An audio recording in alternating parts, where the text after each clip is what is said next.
Story था एक माँ बेटा का। एक माँ था, एक बेटा था। इन दोनों का कोई भी नहीं था। तो एक दिन उसका बेटा का स्कूल जाते थे, तो छोटा सा 5-6 में पढ़ता था होगा। तो उसका स्कूल में एक प्रोग्राम हुआ था, फंक्शन। तो सबको माता पिता को बुलाया था, गार्जियन को, पेरेंट्स को बुलाया था स्कूल की तरफ से। तो बच्चे ने भी घर जाके बोला अपने माँ को कि मम्मी स्कूल में कल प्रोग्राम है, तो आपको भी जाना होगा।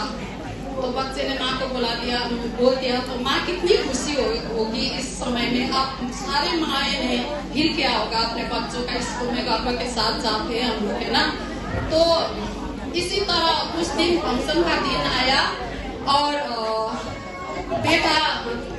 बेटा और माँ भी रेडी हुए खुशी खुशी सुबह से। तो दोनों माँ बेटा चले गए स्कूल की तरफ। स्कूल में गया, बैठ गया, फंक्शन हुआ। इसी तरह जैसे आज प्रभु यीशु का जन्मोत्सव मना रहे हैं, इसी तरह फंक्शन हुआ था होगा वहाँ स्कूल में। तो स्कूल का प्रोग्राम हुआ, फंक्शन हुआ, खत्म हुआ, तो चले गए अपना, माँ भी चले गए। माँ से आगे बेटे निकल गए। तो माँ को छोड़ के बेटा चले गए, स्पीड चले गए, माँ पीछे पीछे। क्यों मेरे से गुस्सा होगा मेरा बेटा, क्यों मुझे छोड़ के चली गई, ये सोचते सोचते माँ भी पीछे पीछे चली गई। तब जब घर में गई थी तो अपना बेटा बिस्तर में उधर लगा के सोया हुआ था। तो माँ ने बोला, बेटा क्यों मेरे से गुस्सा हो, क्यों मैं मुझे छोड़ के आया, आपके साथ तो मैं फंक्शन में गया था, आप दुखी हो, मैंने क्या किया आपको, बोल के अपने बेटा को बोलते हैं। तो बेटा ने बोलता है, आप मेरी माँ नहीं हो, कभी नहीं हो सकता आप मेरी माँ। तो माँ को झटका लगता है, किसी भी माँ को झटका लगता है, दुख लगता है ना। तो क्यों क्या किया मैंने, कि क्यों मेरी माँ, मैं तुम्हारी माँ क्यों नहीं हूँ। तो बेटा ने बोलता है, आप इतना बदसूरत हो, इतना ग्रुप हो, मेरी माँ कैसे हो सकती हो आप। आज स्कूल में आप फंक्शन में गई थी तो सब मेरा दोस्त लोग भी आपको देख के हंस रहे थे। आप कभी इतना बदसूरत मेरी माँ कभी नहीं हो सकते। तो माँ को दुख होता है और माँ ने एक पुराना सा बैग निकाल के वहाँ से एक फोटो निकालते हैं, एक सुंदर सा ब्यूटीफुल, एक सुंदर सा स्त्री का फोटो निकाल के बेटा को दिखाते हैं। और बेटा बोलते हैं, ये कौन सा सुंदर लड़की है, क्यों दिखा रहे हो मुझे। तो माँ ने बोलता है, ये वही माँ हूँ जो आज तू मेरे को तिरस्कार, उपहास, तू मेरे को पसंद नहीं कर रहा है, सबके मतलब मेरी हृदय को तू ऐसा बोल रहा है कि इतना सुंदर थी मैं उस समय जब तू छोटा था, तेरा पापा नहीं था। और जब तो छोटा था, तेरे को अपना झोपड़े में मैं सुला के मैं दूसरे के घर में काम करने जाती थी। तो एक दिन काम करके आ रही थी तो सारे गांव का अड़ोस पड़ोस लोग बाहर खड़े थे और मेरा झोपड़ी में आग लग रहा था। और उस आग, इतना आग लग रहा था, तू अंदर सुला के मैं काम पे गई थी। तो मैं आग के देखने के बाद मैंने किसी को नहीं देखा, मैं आग को पार के मैं आगे अंदर चली गई। तो तेरे को उठा के मैंने मेरे सीने में छुपा के मैं झोपड़ी के बाहर आ गया, आग से मैं निकल गया। उसके बाद मुझे कुछ पता नहीं है। जब मेरा होश आया तो मैं हॉस्पिटल में था और मेरे इतना मैं खुशी था कि मैं जैसा भी हो गया लेकिन तू जिंदा था बेटा, तू जिंदा था, ये मेरा सबसे बड़ा था। ये माँ बोलती है उस बेटा को।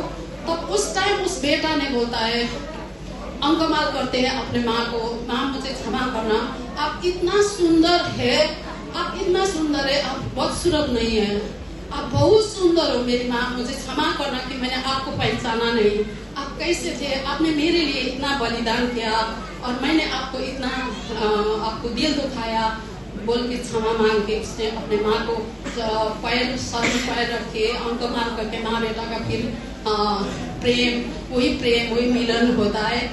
ये जो माँ ने उस बच्चे को प्यार किया है, वही प्यार आज प्रभु यीशु ने हमें किया है। हम सबको प्रभु यीशु ऐसा ही प्रेम करता है। जब मैं नहीं था प्रभु में, प्रभु को नहीं जानता था, उस टाइम मुझे भी पता नहीं था कि प्रभु का प्रेम कैसा होता है। जब मैं प्रभु में समर्पित जीवन जीने लगा, मैं भी ऐसे ही था संसार की तरह।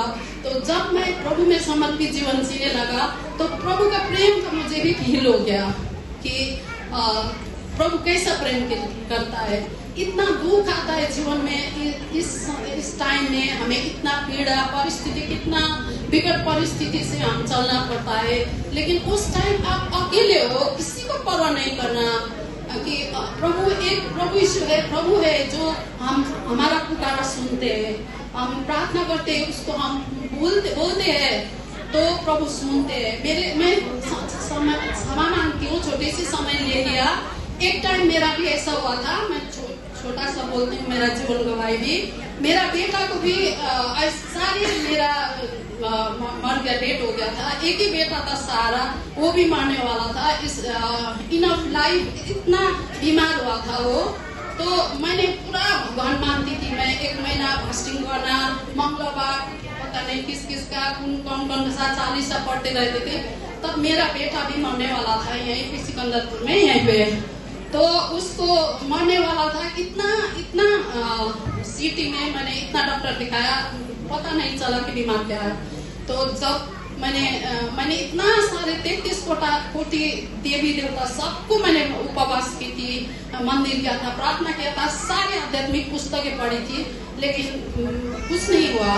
तो जब मैंने प्रार्थना की, प्रभु यीशु भी एक भगवान है, मैंने सुनी थी। तो मैंने दरवाजा, मुझे पागल सोचेगा ये सोच के मैंने दरवाजा बंद करके प्रार्थना की थी, प्रभु यीशु यदि तू भी मेरा भगवान, तू भी एक भगवान है, तो मेरा बेटा को जीवन दान दे दे। तो मेरा बेटा को जीवन दान दे दिया, स्वास्थ्य दे दिया। अभी मेरा बेटा बड़ा हो गया, हेल्दी हो गया, पढ़ा लिखा अपना काम करते हैं। इसी तरह प्रभु ने उस टाइम में जब अकेली था, मेरा कोई भी नहीं था, उस टाइम प्रभु ने मेरा प्रार्थना सुनी थी। और जब भी इस समय में भी हर छोटी छोटी बातें में भी जब हम अकेले रहे के प्रभु यीशु को पुकार के प्रार्थना करते, तो हमारा सारी विपत्ति, जैसा भी परिस्थिति, दुख, छोटी छोटी समस्या, पीड़ा, दुख, भौतिक चीजें, वो सारे प्रभु हमारे लिए जुटा देता है। ऐसा प्रेम है प्रभु यीशु का। मैं यही बोलना चाहती थी आप सबको कि प्रभु यीशु हमारे लिए इतना प्यार करते हैं कि हम अकेले में हमारे दुख बांटेंगे तो प्रभु सुनता है और आप सबको प्यार करता है, जैसा मुझको किया है। सबको जय मसीह की।